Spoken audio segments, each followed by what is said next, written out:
Get this, for the 24th time under Pep Guardiola, Manchester City score 5 or more goals. And do you know what was interesting about today? And Rio's already said they're going to be the champions already, slightly early. It just felt like everyone in that Man City team had stepped up, taking nothing for granted. I think Rio made a point about it's the team's the star. Do you know what I mean?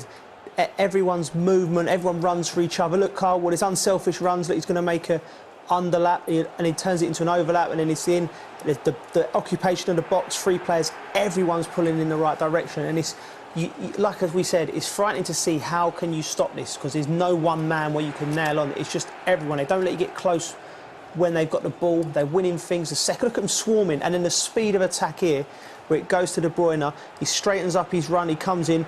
Then you've got 3 runners in the box. You know, they're queuing up to score. It must be, do you know what? It must be so much fun to play for Man City. I think the transition, which would say with the turnover of the ball down and the way they attack, they don't give a team time to recover, to breathe at all. And every goal we see here, the movement off the ball is what makes the goals. The movement from the team, the players, the individuals, they all run off the ball. Sometimes it's the run that is...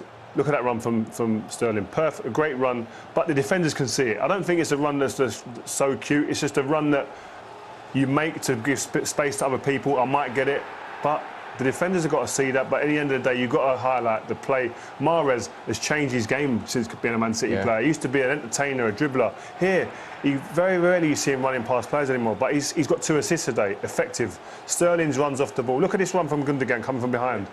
Unselfish, he knows he's not going to get it. Draws the penalty.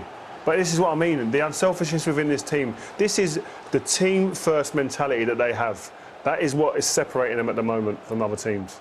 And the penalty here, the first one he took. Yeah, I mean, the key thing here, you can see actually the referee says to Declan Rice, you encroach, you're in the box. Just to point out, if Declan hadn't got to that ball, if City had put the ball in the back of the net, for example, having not encroached, then the goal would have stood. If the penalty was scored, it would have stood. I think there's going to be teething problems, and players are going to have to know that they can't take liberties now because of VAR. So overall, in that sense, we're going to get more. We're going to get more of the right decisions, but we're just going to have to get used to it. Look at the way that they're ratting round, the way that they're getting amongst each other. Again, they're queuing up. Sterling, this lad's gone on levels every time. You know, he could go and get 30, 40 goals this year.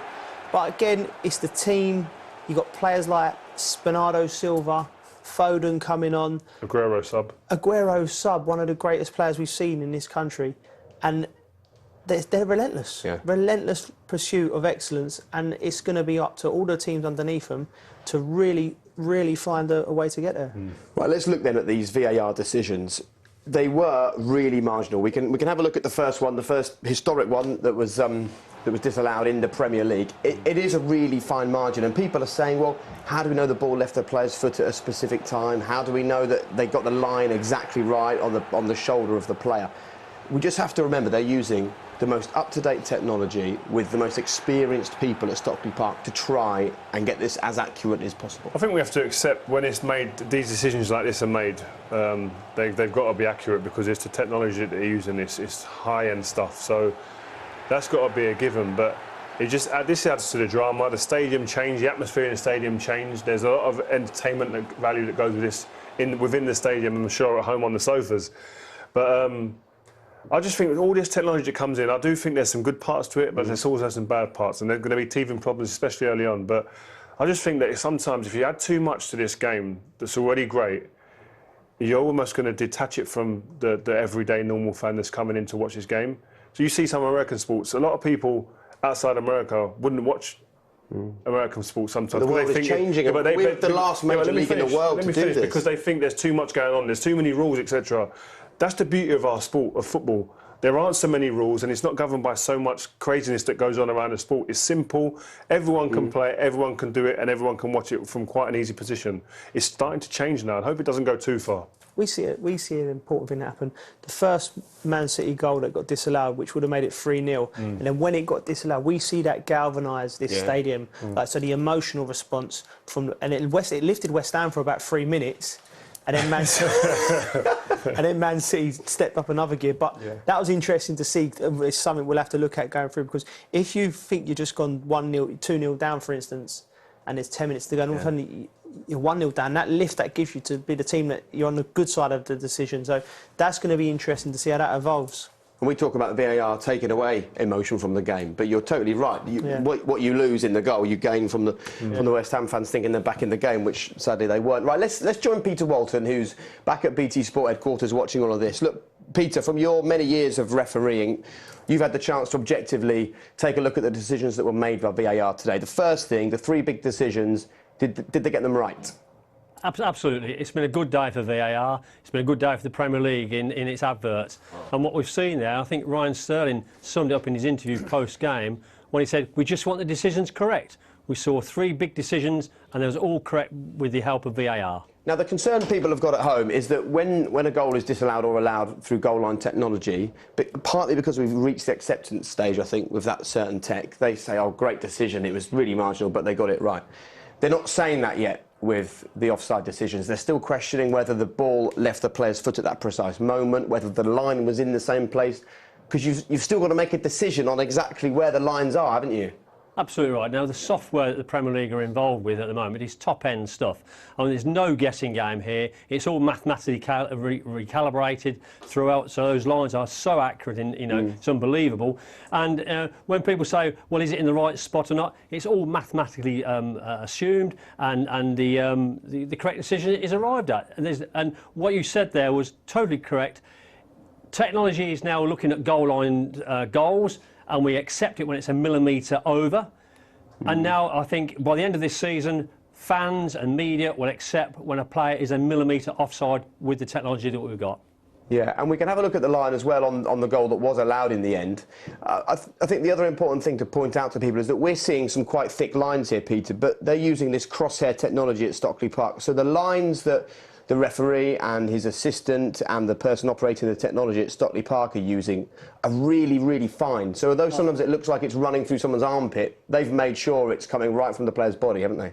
And that's exactly right, Jake. Those lines there are more for us to see it rather than us for adjudicating on it. And the VAR uses minute lines there that gives us those millimetres, those hairbreadth distances, and not the lines that we see on the TV. It is an interesting period, and we're sort of trying our best to embrace it because we know it's here. This is the future. I wonder whether, for example, the penalty that was retaken, if that had been spotted by one of the assistants, we would have all said, great spot, he did well there. Because it's spotted by VAR, it's like, oh, what a nonsense. VAR's now made them retake the penalty. Feels like we can't yet get it into our heads, right? No, and again, I think Joe said that early on in the interview that players have to get aware of these things, and as the season progresses, players will be aware of it. And you can see here the penalty decision that Declan Rice has encroached. Has he encroached enough? Probably has. But the law says that if Declan Rice then gets involved in the play after the goalkeeper's made a save, then VAR comes into play. And it's exactly what happened there. As you can see, Mike Dean is telling Declan Rice, it's you got to the ball first, it's an infringement under the law, and the penalty kicks hasn't been retaken. I think, if you remember, this week, all the managers, all the captains went down to Stockley Park to look at VAR, and they all said to a man, this will be good for the game. OK, well, we shall continue with a watching brief to see how it goes, but as Peter said it, he got the decisions right today. Let's hear from them. There's no doubt it has to change the way the players act on the field. I suppose in this quest for perfection, or this quest for getting more decisions right than wrong, and we know that the stats tell us VAR will improve the amount of decisions being right, whether it takes too much away from the game. That's the only remaining doubt here, isn't it? Yeah, and then again, he said you can't get too exuberant. You can't let that passion just be released instantly because it could be easily taken away from you, like last season in the Champions League semi-final, as you mentioned. So you have to be mindful of that. But yeah, I just think the speed with which decisions are made is key from last season. And I think that understanding that they're going to get more decisions right than wrong. And as long as that happens and the players and the fans get to understand that as quick as possible, then it should be fine. But again, I have to reiterate, I'd rather not see too many changes. Yeah. This is as far as I'd like to go, me personally. What did they say to us? If we had VAR, it would end the debate in football after the game in the pub. Not going to happen, is it? Listen, let's finish talking about the football. Difficult day for West Ham. Looked good for the first few minutes. This place full of confidence.